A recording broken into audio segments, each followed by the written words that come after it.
Hi guys, I am Aditya and this is part 23 self और personality का, जिसमें हम देखेंगे पर्सनालिटी असेसमेंट। राइट। सो पर्सनालिटी असेसमेंट काफ़ी सिंपल शब्दों में बोला जाए तो ये होता है कि किसी भी इंसान को जिसको आप मीट करते हो, देखते हो, जो भी आपका सब्जेक्ट होता है उसको समझना, उसकी आदतें, सोचने का तरीका और उसके बिहेवियर को प्रेडिक्ट करना। अब सोचो तुम जब किसी नए बंदे से मिलते हो ऑटोमेटिकली दिमाग में जज करना शुरू करते हो, राइट, कि ये बंदा थोड़ा इंट्रोवर्ट लग रहा है, ठीक है, ये बंदा काफ़ी इंजॉय करने वाला लग रहा है, या इस पर ज़्यादा भरोसा नहीं करना चाहिए। तो ये जो तुम करते हो वो बेसिक लेवल, बहुत कम लेवल का पर्सनालिटी असेसमेंट होता है, राइट। बट प्रॉब्लम ये है कि हम अपनी पास्ट एक्सपीरियंसेस, एजम्पशंस और दूसरों की बातों के बेसिस पे जजमेंट्स बनाते हैं जो हम देखते हैं।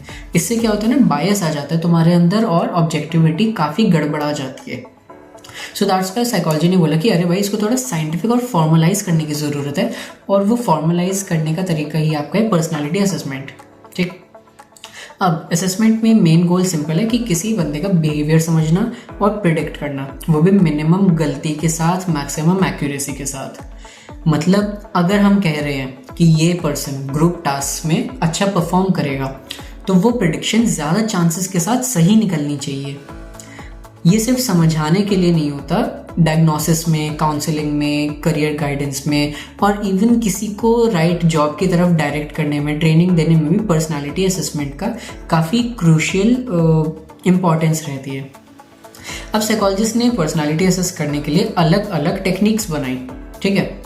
जैसे तुम टेस्ट कर चुके हो, ठीक है, साइकोमेट्रिक वाले, वैसे और भी मेथड्स होते हैं, जैसे कि सेल्फ रिपोर्ट मेजर्स होते हैं, projective techniques, behavioural analysis.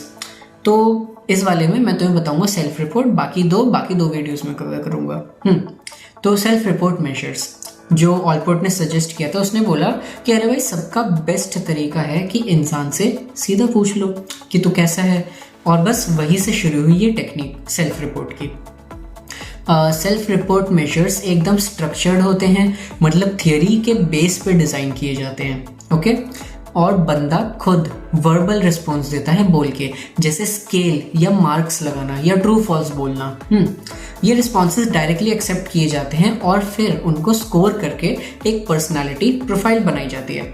Sound simple, but इसमें भी अलग अलग टेस्ट हैं, ठीक है।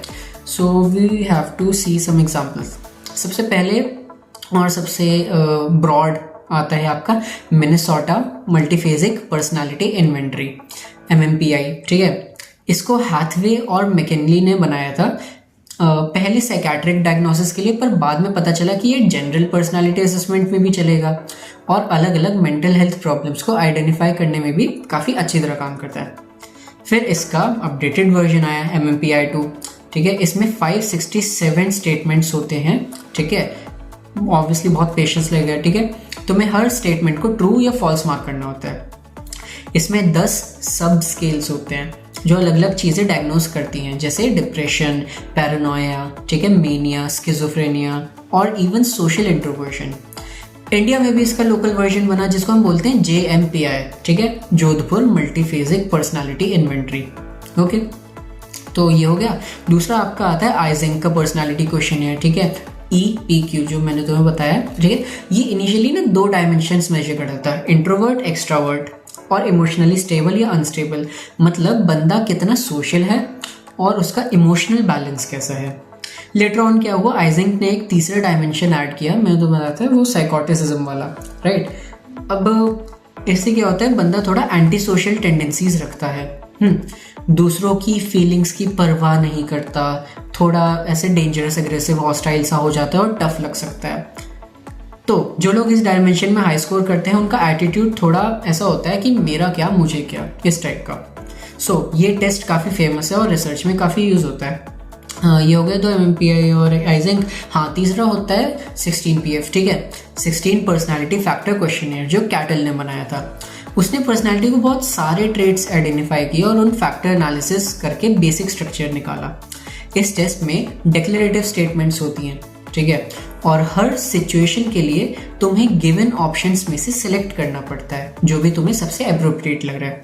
ये for example high school students के लिए भी चलेगा, एडल्ट्स के लिए भी चलेगा, करियर गाइडेंस हो गया, आपका जॉब सिलेक्शन हो गया, वोकेशनल ट्रेनिंग, इन सारी चीज़ों में यूज़फुल होता है। मतलब अगर तुम करियर काउंसलिंग पे जाओगे ना तो चांसेस है कि वो पहले तुम्हें ये टेस्ट करवाएगा 16 PF वाला, राइट। तो यही है। अब देखो ये जो सेल्फ रिपोर्ट टेस्ट हैं जितने यूजफुल हैं उनकी ऑफ कोर्स कुछ प्रॉब्लम्स भी होंगी। पहली प्रॉब्लम ये है सोशल डिजायरेबिलिटी, मतलब कभी कभी ना ऐसा होता है बंदा ऐसे आंसर्स देता है जो सोशली अच्छे लगे सुनने वाले को, हाँ चाहे रियलिटी कुछ भी हो कुछ और हो। जैसे अगर टेस्ट में पूछे कि क्या आप कभी झूठ बोलते हो, तो बंदा बोलेगा नहीं नहीं भाई मैं तो कभी नहीं बोलता, इवन तो वो झूठ भी बोलता हो, ठीक है। दूसरी प्रॉब्लम्स होती है इक्वेशंस की, ठीक है, मतलब बंदा हर चीज़ पे हाँ बोलना हाँ बोलता जाता है, चाहे स्टेटमेंट का कॉन्टेक्स्ट समझ आए या ना आए। तो ये दोनों टेंडेंसीज होती है ना, ये टेस्ट को थोड़ा अनरिलायबल बना देते हैं जस्ट बिकॉज वो टेस्ट टेकर समझ नहीं पा रहा है कि बात क्या चल रही है। And you also have to remember one thing कि ये टेस्ट्स और इनका इंटरप्रिटेशन ना ऐसी मजाक मजाक में नहीं हो सकता, बहुत ज़्यादा स्किल और ट्रेनिंग चाहिए होती है इनको सही तरीके से समझने के लिए। मतलब अगर तुमने 2 साइकोलॉजी के चैप्टर्स पढ़ लिए दैट डजंट मीन कि तुम अपने दोस्त का MMPI कर सकते हो, ठीक है, इंटरप्रेट करो कि डायग्नोज करने लगोगे हर दूसरे बंदे को।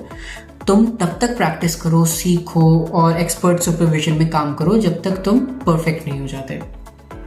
So that is all about this. Personality assessment एक साइंटिफिक प्रोसेस है जो हमें हेल्प करता है किसी के बिहेवियर को ऑब्जेक्टिवली समझने और प्रेडिक्ट करने में, right.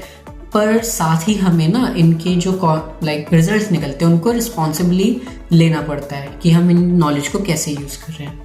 That was all for the 23rd part. This was Aditya and I will see you in the next one. Like और सब्सक्राइब कर देना प्लीज़। Bye bye.